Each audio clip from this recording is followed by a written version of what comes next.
Sekarang kita lihat. Langsung ke tema utama, absurditas. Katanya kamu, at any street corner, the feeling of absurdity can strike any man in the face. Dimanapun di sudut-sudut jalan, feeling of absurdity, merasa absurd itu bisa menampar wajah siapapun. Merasa absurd itu merasa hidup ini tidak jelas ya. Itu merasa absurd. Hidup ini mau apa sih? Itu merasa absurd. Aku kayak gini ini buat apa sih? Itu merasa absurd kamu. Tidak jelas. Coba bertanya, apa tujuan hidup ini? Apakah hidup ini ada maknanya atau tidak? Gunanya apa aku di alam semesta ini? Kamu akan jatuh pada absurditas, katanya kamu. Jawabnya susah, terus tidak jelas. Para filosof sebelum kita itu sudah mati-matian pengen jawab, tapi tidak ada jawaban tuntas. Jawaban-jawaban itu hanya hebat di teori, hebat di buku-buku. Kita belajar ratusan konsepnya para filosof, rasanya ya berhentinya di ajaran mereka saja. Hidup kita ya gini-gini saja. Itu contoh gambaran betapa absurdnya hidup ini. Coba kamu tanya, kenapa kamu ngaji? Tujuannya apa? Hasilnya apa? Yang kamu dapat apa? Nanti kan jadi absurd. Tidak jelas. Mungkin ikut-ikutan, mungkin pingin pinter, mungkin itu tidak jelas. Muter yang tidak jelas itu absurd. Kayak orang tuamu bekerja mati-matian biar kamu bisa kuliah. Setelah kamu kuliah, targetnya kan terus kamu kerja, terus kamu mati-matian kerja demi anakmu lagi biar anakmu bisa kuliah juga. Terus anakmu juga dia dapat pekerjaan mati-matian bekerja demi anak. Nah nanti ngapain bulet? Semuanya berkorban demi anaknya. Lu yang sukses terus siapa? Itu kan absurd. Tidak jelas. Nah, itu yang disedihkan oleh kamu. Jadi katanya kamu, hidup kita ini tidak pernah kita minta, tidak pernah kita harapkan, tiba-tiba seperti ini.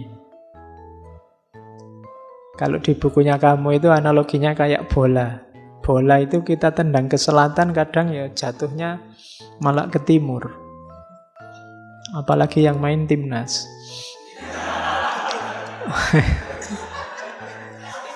Ayo. Sudah diramal kalah, menang. Diramal menang, kalah. Bingung. Loh, tapi memang hakikatnya permainan bola kan begitu. Dan hidup kita kan juga begitu. Kita merancang kayak gimana, hasilnya apa. Jadi ada jarak antara ideal-ideal yang kita canangkan dengan kenyataan. Toh terus kita mati-matian memegangi ideal kita. Itu namanya absurd, katanya kamu. Oke. Ya termasuk nanti kritiknya pada agama. Cuma tidak boleh baper. Kalau dikritik, kadang-kadang kita memang begitu. Kita teriak-teriak agama sumber kedamaian, ternyata dalam sejarah banyak bukti agama jadi sumber konflik. Yang kita gadang-gadang ternyata meleset. Itu juga jenis absurditas. Jadi hidup kita serba, kalau nanti diterjemahkan oleh para filosof eksistensialis kayak Heidegger, faktisitas. Kita selalu terlempar dalam fakta-fakta yang seringnya tidak cocok sama gambaran kita selama ini. Mungkin dulu kamu sebelum kuliah membayangkan besok kalau saya kuliah mau rajin nulis, rajin baca, bikin tulisan banyak. Besok kalau saya kuliah mau nyari pesantren, terus rajin tahajud sambil ngapalin Quran dikit-dikit, sambil itu kan idealmu. Begitu kuliah, yo kamu rasakan sendiri sekarang kan. Itu ada jarak antara teori-teorimu dengan kenyataan hidupmu. Katanya kamu, absurd itu konfrontasi antara dunia yang irasional dan kerinduan yang hebat akan kejelasan yang panggilannya menggema di kedalaman hati manusia. Dunia ini katanya kamu ndak serapi yang kamu pikirkan. Cuma kita selalu ingin menjelaskan dunia ini secara mutlak, secara pasti, secara rapi. Dan kita gegeran demi itu. Konsep A tawuran dengan konsep B mengkritik konsep C gegeran sama konsep D. Semuanya konsep, kenyataannya beda. Dalam hidup ternyata tidak sesederhana yang diteorikan di konsep-konsepnya para filosof. Kamu tetap ingin mengejar makna hidup. Kamu kan gitu, mahasiswa yang agak apalah gitu kan, ini saya pencarian Pak. Ini kan, itu pun kalau ditanya detail ya bingung, kamu itu nyari apa? Caranya gimana? Kalau nyari itu kan ukuran kamu sudah nemu itu apa? Itu kan harus jelas. Tapi begitu dijelaskan, aslinya tidak begitu Pak. Mesti gitu. Kenapa? Itulah hidup. Katanya kamu, hidup itu memang absurd. Nah, oke, terus kamu menjelajahi gagasan-gagasan para filosof sebelumnya. Kira-kira apa ada makna yang absolut itu? Dan dia tidak nemu. Meskipun dulu René Descartes teriak-teriak, ayo dicari sampai yang kebenarannya paling pasti. Wong kamu tidak ngerti René Descartes juga bisa hidup enak, bisa ketawa-ketawa. Berarti apa? Tidak operatif, tidak fungsional. Maka katanya kamu tidak. Cirinya hidup ini absurditas. Jadi ketidakpastian. Oke, makanya di awal tadi saya bilang ya, siap-siap cari wadah yang pas untuk gagasan ini. Kamu salah wadah nanti jadi kacau. Terus, absurd itu apa? Ya, absurd itu dari bahasa Latin absurdus, yang artinya tuli atau bodoh. Yang seperti rumusannya kamu tadi, konflik antara kecenderungan manusia untuk mencari nilai dan makna dalam hidup melawan kenyataan bahwa tidak mungkin orang bisa ketemu makna dan nilai pasti mutlak hakiki dalam hidup. Bukan tidak mungkin secara logik katanya kamu, tapi tidak mungkin secara human. Kenapa? Kita ini manusia. Kalau pakai bahasa agama mungkin manusia itu terbatas. Tidak mungkin dia ketemu yang tidak terbatas, yang mutlak, yang ultimate. Humanly impossible. Secara manusiawi tidak mungkin, tidak cuma secara logika.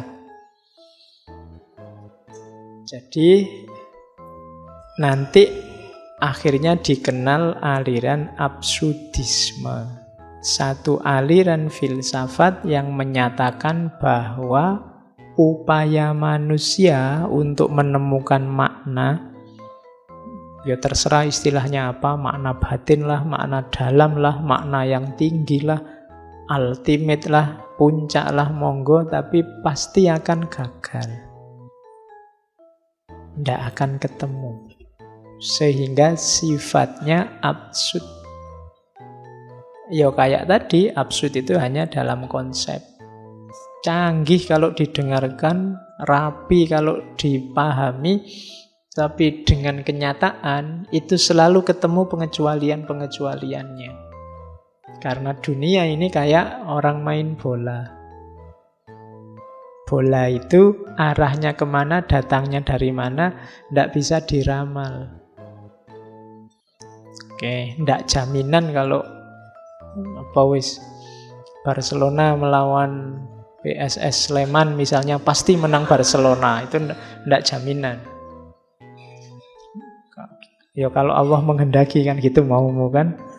Jadi ya bisa aja yang menang PSS. Mungkin Barcelona ini tadi bingung iki bal-balan opo gini. Terus dia malah kalah. Bisa begitu. Hidup ini absurd memang. Jadi tidak usah kaget kalau klub idolamu yang kamu jago-jagokan kok kalah. Alasannya gampang. Ya hidup ini memang absurd. Ya, jadi santai saja, kamu tidak perlu galau.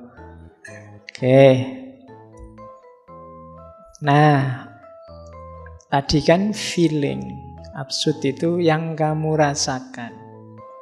Dari mana sih munculnya perasaan absurd itu? Yang pertama, konflik tadi ya, antara dunia manusia dengan pikirannya dan situasi dia yang tidak bisa lepas dari dunia. Kamu punya ideal-ideal. Sementara kamu tidak bisa lepas dari kenyataan hidupmu yang tidak cocok sama ideal yang kamu canangkan. Toh kamu tetap mati-matian berpegang pada ideal-idealmu. Ah, itu namanya absurd. Jadi ada clash antara cita-citamu dengan kenyataan. Pinginmu sih jadi dokter, kok yo daftar kuliah keterimanya di UIN Usuluddin misalnya.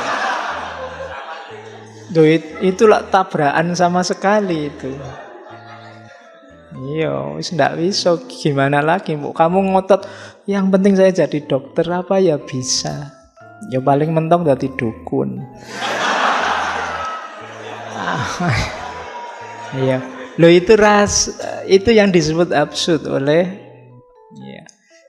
Kita kan inginnya ya contoh gampang misalnya sistem pemerintahan kita pakai demokrasi biar A, B, C, D. Nanti mungkin banyak anomali dalam kenyataannya. Dan itu biasa karena memang dunia itu absurd. Enaknya hidup itu gini loh Pak, bla bla bla bla. Tapi dalam kenyataannya pasti nanti geser, tidak sesederhana itu. Itulah nanti dari situ muncul perasaan absurd. Yang kedua, absurd itu bisa terletak pada inginmu memahami hidup ini sedalam mungkin, sehakiki mungkin, seluas mungkin, tapi kenyataannya tidak mungkin kamu bisa begitu.